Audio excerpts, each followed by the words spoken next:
আসসালামু আলাইকুম। আশা করি সবাই ভালো আছেন। লাস্ট বিগত ক্লাসে আমরা আ দে দেখেছিলাম যে সিএসএস এর ১ম ক্লাস ছিল। সিএসএস এর আমরা শিখেছিলাম যে কিভাবে আমরা একটি সিএসএস ফাইলকে আমরা HTML এ এক্সটার্নাল, ইন্টারনাল এবং ইনলাইন সিএস এর মাধ্যমে আমরা যেকোনো HTML ট্যাগকে আমরা স্টাইল করতে পারি। আজকে আমরা সিএসএস এর ২য় পর্বে আমরা সিএসএস নিয়ে আরো বিস্তারিত জানতে পারবো। তো চলুন সর্বপ্রথম আমরা w3school.com ওয়েবসাইটে যাবো। যাওয়ার পরে আমরা সিএসএস এ যাবো। যাওয়ার পরে আমরা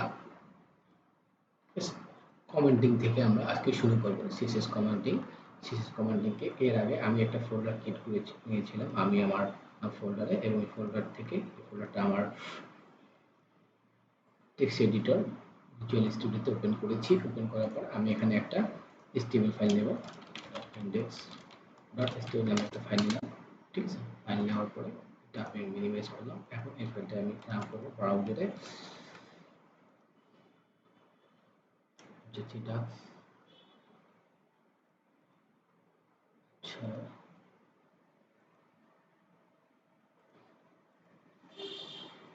সেটা রান করলাম। রান করার পরে এখন আমরা জানবো নরমালি যেটা আমাদের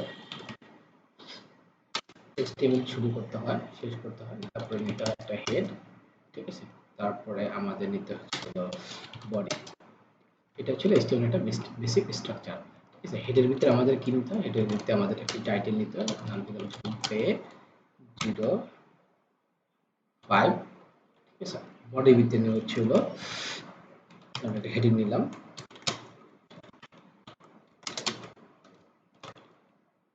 ওয়েলকাম টুডে ক্লাস। ঠিক আছে, দেখি এটা এখানে এলো কিনা। আচ্ছা, আমি এটা রিমুভ করে দিই, দিয়ে সেভ করি, করে আবার এসপিডি করে আমি দেখি। ঠিক আছে, টেক্সটটা শো করেছে। ঠিক আছে, তো আজকে আমরা সিএসএস এর ডিটেলস ট্যাগ জানার চেষ্টা করব ওয়ান বাই ওয়ান। ঠিক আছে, সবার আগে আমরা সিএসএস কমেন্টিং জিনিসটা দেখব। সিএসএস কমেন্টিং জিনিসটা হচ্ছে কি, যখন আমরা বড় বড় প্রজেক্ট করবো সেক্ষেত্রে হাজার হাজার লাইন কোড থাকবে। ঠিক আছে, তো এই কোড,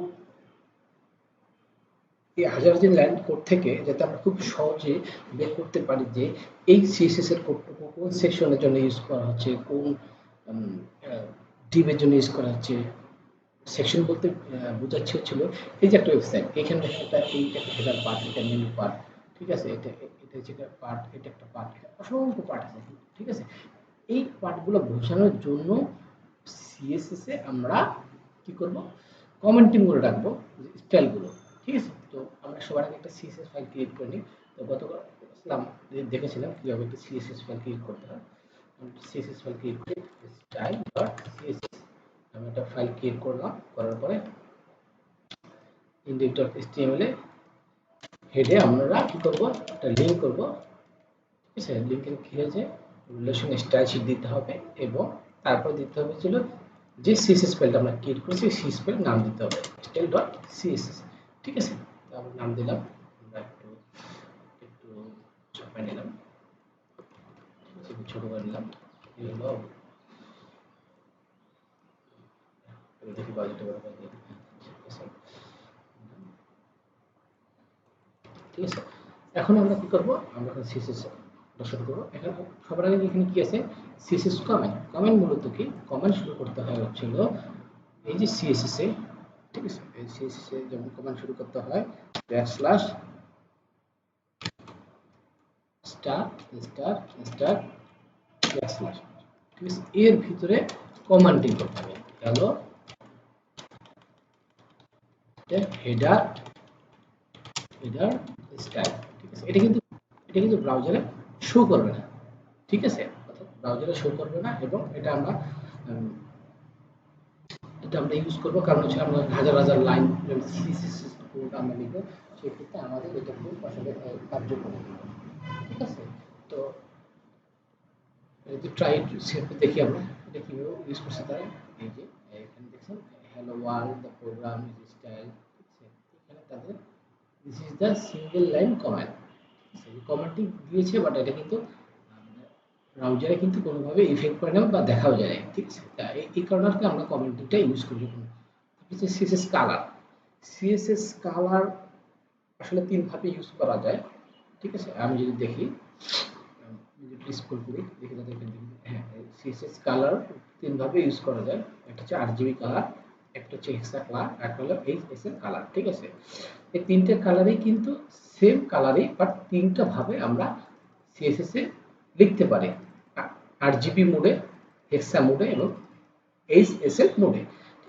তো কালার দেখার আগে আমরা দেখি এখানে কালারের নেম আছে, কালার আর specified using predefined colour name, ঠিক আছে? আরজিবি, হেক্সা, এইচএসএল, আরজিবিএ, ঠিক আছে? অনেক কালার আছে। কালারের ভিতরে আছে হলো প্রথম এটা বলা হচ্ছে যে ব্যাকগ্রাউন্ড কালার, ঠিক আছে? প্রথম বলা হচ্ছে ব্যাকগ্রাউন্ড কালার, তারপরে ছিল টেক্সট কালার, ঠিক আছে? তারপরে হচ্ছে বর্ডার কালার, তারপরে হচ্ছে ফিল। ঠিক আছে? এখানে এখানে কয়টা কালার মিল করতেছে? একটা হচ্ছে ব্যাকগ্রাউন্ড কালার, একটা ছিল টেক্সট কালার, আর একটা ছিল বর্ডার কালার। আমি যদি এখানে আমাদের HTML একটা ফাইল ক্রিয়েট করেছিলাম, ঠিক আছে? আমি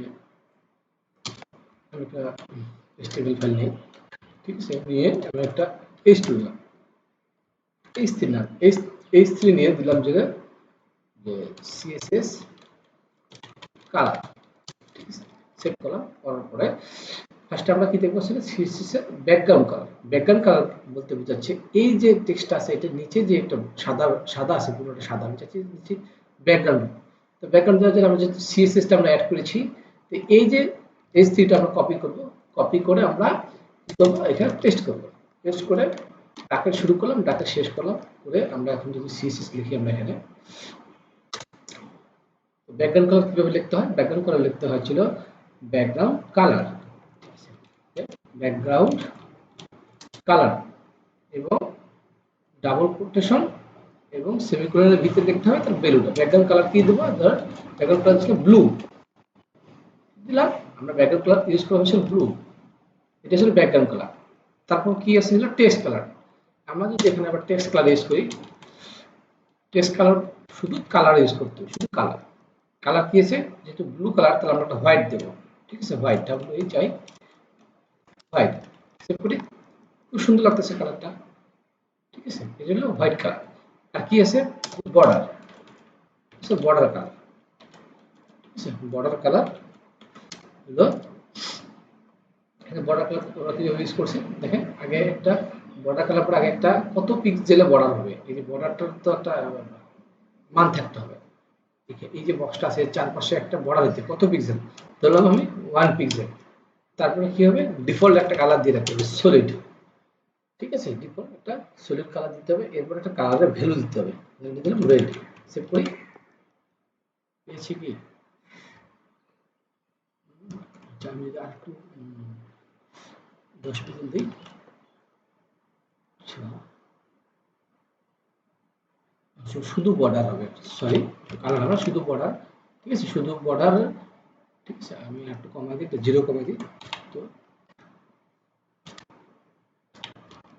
ঠিক আছে 1 পিক্সেল। তো এখানে আমরা কি কি দেখলাম? কালারের এরিয়াতে আছে হচ্ছে ব্যাকগ্রাউন্ড কালার, যেটা ব্লু হিসেবে নিলাম, তারপর হচ্ছে কালার, যেটা আমরা টেক্সট কালার হিসেবে নিলাম, তারপর হচ্ছে বর্ডার, ঠিক আছে? এখানে কালার পড়ে, তারপর ছিল ব্যাকগ্রাউন্ড। তো আমরা এটা কি কি করলাম? এখানে আমরা যদি এখানে কমান্ডিং করে রাখি, এখানে হলো সিএসএস কালার স্টাইল, ঠিক আছে? তারপরে হচ্ছে আমরা আরেকটা ট্যাগ নেব, ঠিক আছে? আমরা সিএসএস কালার দেখলাম, এখন আমরা দেখবো ছিল সিএসএস ব্যাকগ্রাউন্ড, ঠিক আছে? সিএসএস ব্যাকগ্রাউন্ডের ক্ষেত্রে আমরা আরেকটি স্টেবল ট্যাগ নিলাম, নাম ছিল সিএসএস ব্যাকগ্রাউন্ড। সিএসএস ব্যাকগ্রাউন্ডের ভিতরে কি কি আছে? সিএসএস ব্যাকগ্রাউন্ডের ভিতরে আরো কিছু প্রপার্টি আছে, যেমন background colour, background image, background width, background attachment, background position এবং শুধু ব্যাকগ্রাউন্ড, ঠিক আছে? ব্যাকগ্রাউন্ড কালারটা কিভাবে নিতে হয়? এর আগে কিন্তু আমরা দেখেছিলাম কালারের ক্ষেত্রে, ঠিক আছে? কালারের ক্ষেত্রেও কিন্তু আমরা সেম আমরা দেখেছিলাম কি ব্যাকগ্রাউন্ড কালার, ঠিক এরকম সিএসএস এর ব্যাকগ্রাউন্ড কিন্তু সেম, ঠিক আছে? ব্যাকগ্রাউন্ড কালার কিন্তু সেম, একই প্রপার্টিস। যাই হোক, আমরা একটা এই চনটাকে আমরা কপি করলাম, কপি করে আমরা এখন আগে একটা কমেন্টিং লিখবো, কি লিখবো? CSS background colour. ঠিক আছে, ক্লিয়ার কন্ট্রোল H1 শেষ করলাম। তো প্রথমে কি আছে এখানে, প্রথমে আছে ব্যাকগ্রাউন্ড কালার। ব্যাকগ্রাউন্ড কালার দেই background colour double quotation butter হলো রেড দিয়ে সেভ দিলাম। ঠিক আছে, ব্যাকগ্রাউন্ড কালার দিলাম।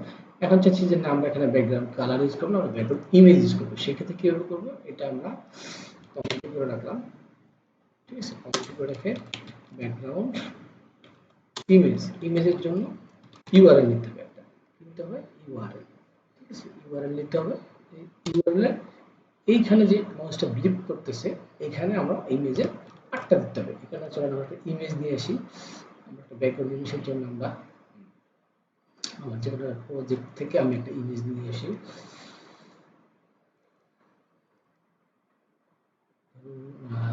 এটা থেকে ইমেজটা নিয়ে আসলাম। আমি আমার প্রজেক্ট ফাইলে চলে গেলাম, এদিকে ইমেজটাকে সেভ করলাম। ঠিক আছে, তো ইমেজটার নামটা আমি চেঞ্জ করলাম যে ব্যাকগ্রাউন্ড। ঠিক আছে, ইমেজটা আমি এটা কি করলাম, কপি করলাম। কপি করে এখন আমি চাচ্ছি যে এই চরটা আছে, এই চরটা নিয়েছি, এর পিছনে যে টেক্সট আছে সিস ব্যাকগ্রাউন্ড যে কালার না হয়ে ইমেজ আসে। ঠিক আছে, তো এখানে কি করবো, এই চরণের ভিতরে আমরা ব্যাকগ্রাউন্ড ইমেজ, এর ভিতরে আমরা শুধু ইমেজটা নামটা কি করলাম, পেস্ট করে দিলাম, সেভ করলাম। ঠিক আছে, দেখছেন পিছনে কিন্তু ইমেজটা শো করছে, বাট এখানে টেক্সটটা কিন্তু সুন্দর লাগতেছে না, মানে কালারটা ফুটতেছে না, কালোর সাথে ব্যাকগ্রাউন্ড ইমেজটা মিলে গেছে। তাই আমি এখানে আমি গতকাল শিখেছিলাম কালার কিভাবে দেয়। আমি একটা কালার দিয়ে দিই, কালারটা দিয়ে দিই সাদা, তাহলে বোঝা যাবে। ঠিক আছে, এখন আমি যদি এটা একটু বড় করি, ঠিক আছে, ব্যাকগ্রাউন্ড রিপেট হচ্ছে কি, যখন আমি ছোট কোনো ইমেজ ইউজ করব, যদি সরি ব্যাকগ্রাউন্ড রিপেট যদি আমরা ছোট ইমেজ হয়, ইমেজের সাইজটা যদি ছোট হয়, ঠিক আছে, সেক্ষেত্রে ইমেজটা রিপিট করবে। যেমন সাপোজ যদি আমি আর একটা ইমেজ সাইজ করতে পারি, ইমেজ সাইজ আমি বেশি অনেক বড়, আমি তো একটা ছোট ইমেজ ইউজ করি। ধরুন আমি একটা ছোট ইমেজ বলতে ইমেজ নিতে পারি, একটা একটা ছোট ইমেজ পাই কিনা। আচ্ছা ঠিক আছে, এই যে ইমেজটা নিলাম, আমরা নিয়ে আমরা এখানে সেভ করে রাখলাম এবং সেম নামটা আমরা কপি করলাম। কপি করে এটা ডিলিট করে দিয়ে আমরা নতুন যে জিনিসটা নিলাম এটাতে রিনেম করলাম। এখন যদি আমি রিলোড দেই, আমি যদি এখন বড় করে দেখি, এখানে সেখানে শো করতেছে ঠিকভাবে। আমরা যদি এখানে ব্রাউজার রিলোড দেই, দেখা যাচ্ছে কি ইমেজটা কিছু ডাবল হয়েছে, দেখছেন, রিপিট হয়েছে, রিপিট। তো আমরা চাইছি যে ইমেজটা একবারই ইউজ হবে। ঠিক আছে, এখান থেকে একবার শুরু হয়েছে ইমেজটা, আবার এখান থেকে আবার শুরু হয়েছে, আমি চাইছি ইমেজটা একবারই ইউজ হবে। ঠিক আছে, সেই ক্ষেত্রে আমরা ব্যাকগ্রাউন্ড রিপেট যেটা আছে, ব্যাকগ্রাউন্ড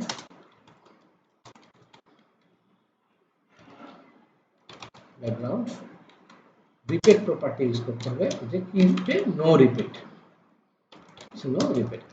সেভ দিয়ে দেখেন একবারই ইউজ হয়েছে, আর যদি না থাকতো, ঠিক আছে, একবার ইউজ হচ্ছে আবার প্রথম থেকে ইউজ হচ্ছে। এটা বোঝা গেছে যে সিএসএস এর ব্যাকগ্রাউন্ডের কাজটা কিভাবে করতে হয়। সিএসএস এর ব্যাকগ্রাউন্ড এবং ব্যাকগ্রাউন্ড অ্যাটাচমেন্ট, ঠিক আছে, এগুলো আমরা পরে দেখবো, চাইলে এখনো দেখতে পারবেন। চাচ্ছিলেন যে জিনিসগুলো আসলে ইম্পর্টেন্ট দরকার, সেগুলো আর কি আস্তে আস্তে আমরা শিখবো। ঠিক আছে, সিএসএস কালার দেখলাম আমরা, ঠিক আছে, সিএসএস ব্যাকগ্রাউন্ড কালার দেখলাম, না ব্যাকগ্রাউন্ড দেখলাম, not background colour, background use দেখলাম। ঠিক আছে, তারপর ছিল বর্ডার। বর্ডার বর্ডারের জন্য আমরা যদি আরেকটা নিই, এখানে একটা ছিল পেজ, ঠিক আছে, আমরা সিএসএস বর্ডার দিলাম। ঠিক আছে, বর্ডারটা কি ইউজ করবো, আমি এভাবে কপি করব এবং এখানে একটা কমেন্টিং করব। ঠিক আছে,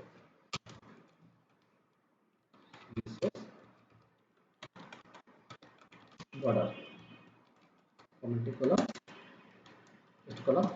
তো এই হলো টেক্সট, এটা আমি যে বর্ডার দেই, বর্ডার দিলাম। কত পিক্সেল বর্ডার চাচ্ছি আমি, 4 পাশে 10 পিক্সেল বর্ডার চাচ্ছি, সলিড ডিফল্ট, এবং কালার দিতে হবে রেড। এইটা 4 পাশে বর্ডার হলো। ঠিক আছে। আর আমি যদি চাই না আম, আমি শুধু বর্ডারটা টপে চাই, border top, border top, border top চাইলে এটা কিন্তু বর্ডার টপই আসলো। আমি যদি চাই যে বর্ডার টপ, বর্ডার লেফট ছিল F T, F T, border left ছিল 1 পিক্সেল যাচ্ছে, এই দেখেন 1 পিক্সেল ছোট্ট করে। আর এগুলো ব্লু, কালারটা চেঞ্জ করে দিলাম, 5 পিক্সেল দিলাম। ঠিক আছে, তাহলে কি হলো, আমি চাইলে বর্ডার টপ, রাইট, ঠিক আছে, বটম, ঠিক আছে, এই যে কালার চেঞ্জ করে দিই, পিঙ্ক, ইয়েলো, সেভ করি। দেখেছেন তো, আমি চাইলে কি করতে পারি, টপ, লেফট, রাইট, বটমে আলাদা আলাদা বর্ডার ব্যবহার করতে পারি। আর আমি যদি চাই যে না আমি সবগুলো সাইডের জন্য টপ, বটম, রাইট, লেফট সে একটাই প্রপার্টিস হবে, সেই ক্ষেত্রে কি করব, আমরা কমেন্টিং করে রাখলাম, রেখে শুধু বর্ডার দেবো। শুধু বর্ডার হলে কি, এটা চারপাশে বোঝাবে বর্ডার পিক্সেল 5 পিক্সেল,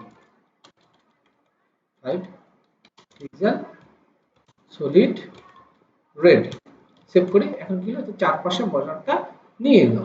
ঠিক আছে, তারপর আর কি আছে দেখেন, তারপর আছে বর্ডার স্টাইল। এই যে বর্ডারটা দিয়েছিলাম প্রথমে আমরা যেটা থাকি, এটা একটা সলিড বর্ডার। সলিড বর্ডার মানে বর্ডার কোনো আলাদা স্টাইল নেই, যা শুধু কালার হবে।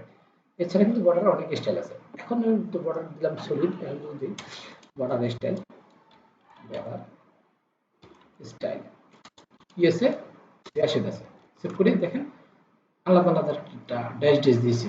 তারপরে কি আছে দেখি, ডট আছে। ঠিক আছে, এখানে অনেক স্টাইল আছে, ঠিক আছে, ডাবল আছে। ঠিক আছে, তো এখান থেকে আমরা প্রত্যেকটা বর্ডার স্টাইল দেখে নেব। ঠিক আছে, আচ্ছা এখানে দেখলাম এক্সাম্পল দেখা আছে, আমরা দেখব, প্র্যাকটিস করব। এই এই এই হলো তো মূলত আসলে বর্ডারের কাজ।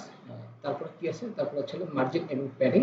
ঠিক আছে, মার্জিন এবং প্যাডিং যদি আমি বুঝাতে চাই, সেই ক্ষেত্রে আমরা যে এই যে বর্ডার যে জিনিসটা নিয়েছি, সরি যে টেক্সটটা নিয়েছি এবং চারপাশে বর্ডার দিয়েছি, আমি চাচ্ছি কি প্যাডিং ইউজ করতে।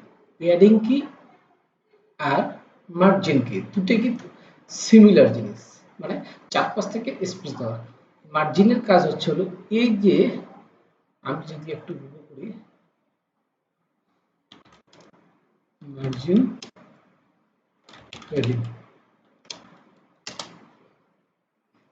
আমি যদি গুগল সার্চ করি, ইমেজ দেখি, ঠিক আছে, আমি দেখি এই যে একটা ধরেন একটা ইমেজ, ঠিক আছে, আমি কি নিয়েছিলাম, একটা S2 একটা ক্লাস নিয়েছিলাম, এই যে H4, ঠিক আছে, এই যে H4, H4 এর ভিতরে টেক্সটটা, মানে একটা টেক্সট আছে CSS বর্ডার, ঠিক আছে, এই যে এই এরিয়াটা, ঠিক আছে, এই এটা মনে করলাম যে H4, ঠিক আছে, আর এটা হচ্ছে পুরো একটা বক্স, ঠিক আছে, পুরো একটা বক্স।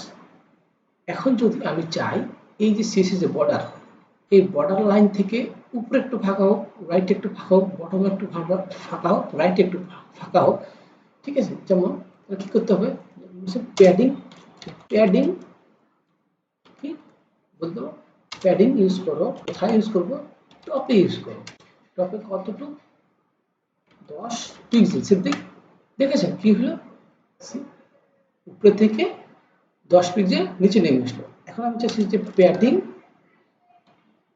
লেফট, অর্থাৎ এটা প্রথমেই কিন্তু লেগে গেছে, তো প্যাডিং লেফট কত, 10 পিক্সেল, ঠিক আছে, 10 পিক্সেল। এখন চাচ্ছি যে না আমি নিচেও দিতে চাচ্ছি, যে padding bottom 10 pixel, padding right দিলাম না, তাহলে তো এখানে কিন্তু অলরেডি অনেক জায়গা পড়ে গেছে। তো কাজটা কি বুঝলাম, কাজটা হচ্ছে প্যাডিং এর কাজ হচ্ছে হলো কোনো সেকশন বা কোনো টাইটেল বা কোনো বক্স হলে এই বক্সের ভিতরে যদি চারপাশে আমরা দিতে চাই space, white space, top, right, bottom, left, সেই ক্ষেত্রে আমরা প্যাডিং ইউজ করব। ঠিক আছে, আরেকটা কি আছে, আরেকটা সিএসএস স্টাইলের প্রপার্টিস আছে মার্জিন। মার্জিনের কাজটা হচ্ছে কি, প্যাডিং এর কাজটা হচ্ছিল ভিতরে, একটি বক্সের ভিতরে, তারপরে বর্ডার, তারপরে মার্জিন। অর্থাৎ এইখানে প্যাডিং এর কাজটা হলো বক্সের ভিতরের এরিয়াতে এবং মার্জিনের কাজ হলো বাইরের এরিয়াতে। যদি মার্জিন ইউজ করি, সাপোজ মার্জিন, মার্জিন কত, মার্জিন আমি চাচ্ছি এই যে উপরে বক্স থেকে নিচে বক্সটা আর 100 পিক্সেল নিচে নামো, সেক্ষেত্রে আমাদের margin top, margin margin top 100 pixel, sorry আমি এখন দেই 100 পিক্সেল। তো কি হলো, তো কি বুঝলাম আমরা, এই যে এই স্পটটা আছে এই ট্যাগটার ভিতরে কাজ করে হচ্ছিল top, right, bottom, left, padding কাজ করে ভিতরে এবং বাইরে কাজ করে মার্জিন। আমি কি করলাম, উপরে থেকে এই স্পটটাকে উপরে থেকে নিচে নিয়ে আসলাম মার্জিন টপ থেকে। আমি যদি চাই যে না মার্জিন লেফট চাই, অর্থাৎ এই সাইড থেকে একবার কোণা থেকে লেফটে 50 পিক্সেল সরায় নাও, ঠিক আছে, বোঝা গেল। এই যে এখানে যে মার্জিন রাইট থেকে 20 পিক্সেল সরায় নাও, ঠিক আছে। তা বোঝা গেল ব্যাপারটা কি।